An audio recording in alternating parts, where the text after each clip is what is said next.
Okay guys, back to business tayo. May order tayo bukas. One whole fried chicken. Pero ngayon hindi na siya ipa-fry, kundi ito-turbo natin siya. So mamaya, inugasan ko na to. So mamaya, lalagyan natin ng mga pampalasa. So, back to business tayo, ma'am. Happy. Salamat sa may order. Back to business. Pandemic business. Buhay ulit. Thanks God. Guys, preparing our ricados. Mag-start na tayo. Start na tayo, guys. Samahan niyo ako. So guys, busy na tayo. Malinis yung kamay natin, ha. Yung lemongrass ito. Pinafold ko para lalong bumuno.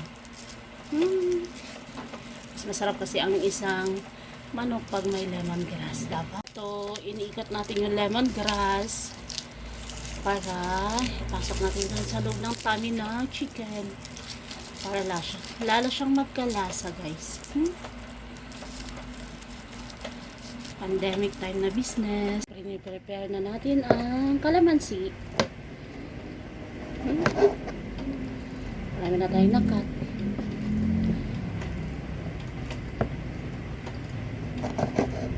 Normal na ito na mga ingredients pag nagmamarinate tayo ng chicken.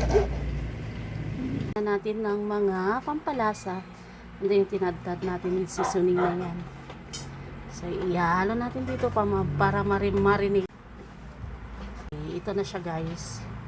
Lalagyan na natin ng pampalasa para ma-marinate siya ng overnight. Then bukas, aga natin kasi maagang order.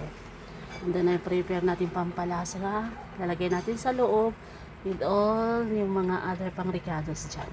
So tara, samahan nyo ako, guys. Tara, buhay-buhay tayo. So first is ito. Lagay tayo mga ricados. May mga kanta.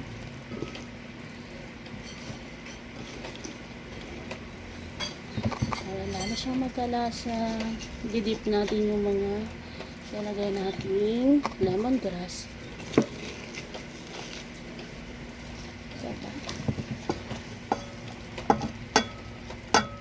Ayan na siya, guys.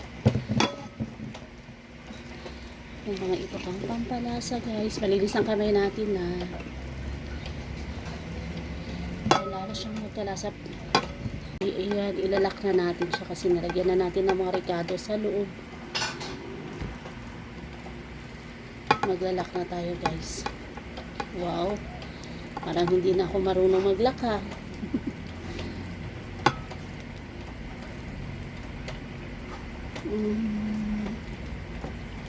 Hirap pala pag matagal-tagal ka rin hindi nakapaggawa.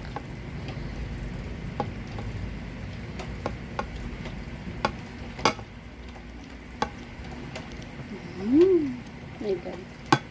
So ayan na, lock na. Ang isa, guys, natlagay ko na.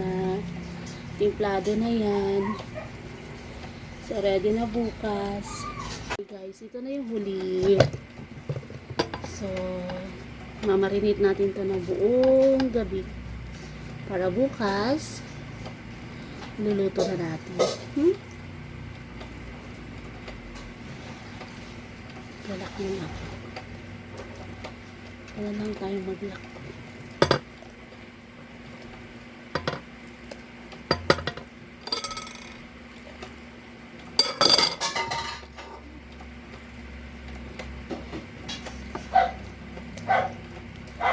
Okay.